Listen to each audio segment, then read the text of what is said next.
কারো প্রতি খারাপ ধারণা করা, কারো পিছনে লেগে থাকা, দোষ খোঁজা বা কারো গোপন বিষয় নিয়ে কথা বলা, এটা ইসলামে নিষিদ্ধ। এটা ইসলামে একদম নিষিদ্ধ। রাসূল সাল্লাল্লাহু আলাইহি সাল্লাম আমাদেরকে বলেছিলেন যে তোমরা আন্দাজ করে কথা বলো না, কারো ব্যাপারে গীবত করো না, কারো গোপন কথা তোমরা সেটা বের করার চেষ্টা করো না, কারো গোপন বিষয় নিয়ে কথা বলো না, কারণ এটা হারাম। ইসলাম এটা হারাম। আল্লাহ সুবহানাহু ওয়া তাআলা সূরা হুজরাতের 12 নম্বর আয়াতে বলেছেন যে তোমরা আন্দাজ করে কথা বলো না, কারো ব্যাপারে গোপনতা তোমরা খুঁজে বের করার চেষ্টা করো না, গীবত করো না। গীবত করা তোমার আপন ভাই, মৃত ভাইয়ের গোশত খাওয়া সমান, যা তোমরা অপছন্দ করো। আল্লাহ তাআলা সূরা হুজরাত 12 নম্বর আয়াতে বলেছেন। নবী করিম সাল্লাল্লাহু আলাইহি সাল্লাম ভিত্তিহীন ধারণা অনুমান সম্পর্কে সতর্ক করেছেন মুসলিম উম্মাহকে। ধারণাবশত মানুষ যেসব কাজ করে বসে তা থেকে বিরত থাকতে বলেছেন। পবিত্র কোরআনে আল্লাহ তাআলা বলেছেন, হে বিশ্বাসী, অধিক অনুমান করা থেকে বিরত থাকো, কেননা কিছু কিছু অনুমান পাপ তুল্য। একে অন্যের দোষ খুঁজি করে না এবং পরস্পর নিন্দা করো না।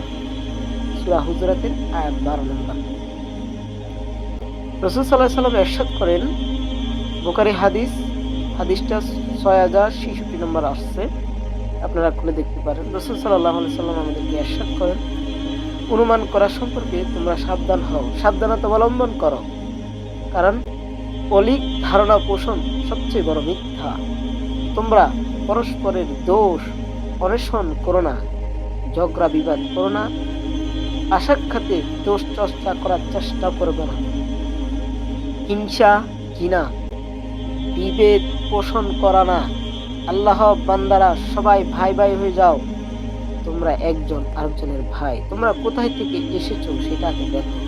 তোমাদের আদি পিতা একজন, তিনি হচ্ছেন আদম আলাইহিস সালাম, মা হচ্ছেন মা হাওয়া।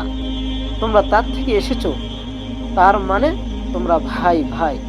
হয়তো দুনিয়াতে আসার পরে আল্লাহ সুবহানাহু ওয়া তাআলা জাত গোষ্ঠী বিভেদ সবকিছু আলাদা করেছেন, তার মানে এই না যে তোমরা আলাদা। তোমরা মুসলিমরা ভাই ভাই একসাথে থাকো। রাসূল সাল্লাল্লাহু আলাইহি ওয়াসাল্লাম আমাদের বলেছেন। ইমাম খাত্তাবী রাহিমাহুল্লাহ বলেন, হাদিসের মর্মার্থ হলো উদ্দিষ্ট ব্যক্তির জন্য দোষণীয়, অপবাদের পর্যায়ে পড়ে এবং যে ধারণার কোনো ভিত্তি নেই, যেসব ধারণা মানুষের সামনে প্রকাশ করা থেকে বিরত থাকতে হবে। আজকাল আমরা একজন আরেকজনের ব্যাপারে গীবত করি,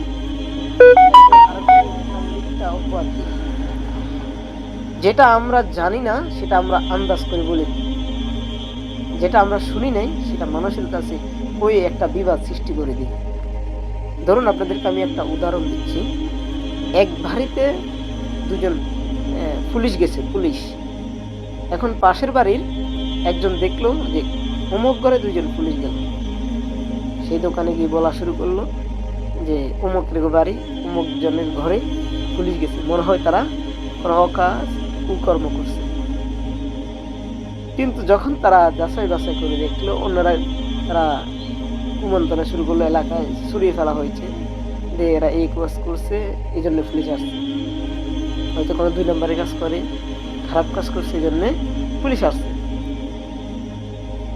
কিন্তু এমন তো হতে পারতো যে পুলিশ দুজন তাদের বাড়িতে গিয়েছে, এরা হয়তো তাদের কোনো আত্মীয় বা কোনো কাজের জন্য আসছে বা রুগী দেখার জন্য আসছে, এমন তো হইতে পারে।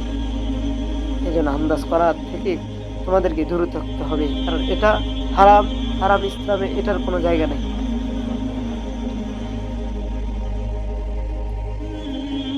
আশা স্বাভাবিক বিষয়, তা মানুষের সামনে প্রকাশ না করলেও আল্লাহ পাক ক্ষমা করে দেবেন।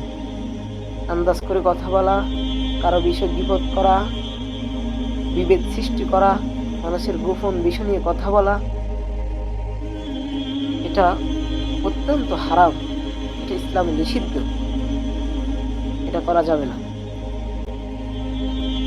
হযরত আনাস রাদিয়াল্লাহু তাআলা আনহু থেকে বর্ণিত, রাসূল সাল্লাল্লাহু আলাইহি ওয়াসাল্লাম বলেন, আল্লাহ সুবহানাহু ওয়া তাআলা যখন আমাকে মেরাজে নিয়ে গেলেন সফরে, জান্নাত আমি দেখলাম, জাহান্নাম দেখলাম।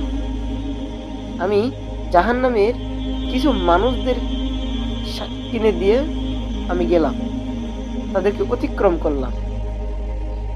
তাদেরকে দেখলাম তাদের হাতের পায়ের নখগুলো বড় বড়, তামার তৈরি। হাতের নখগুলো তামার তৈরি।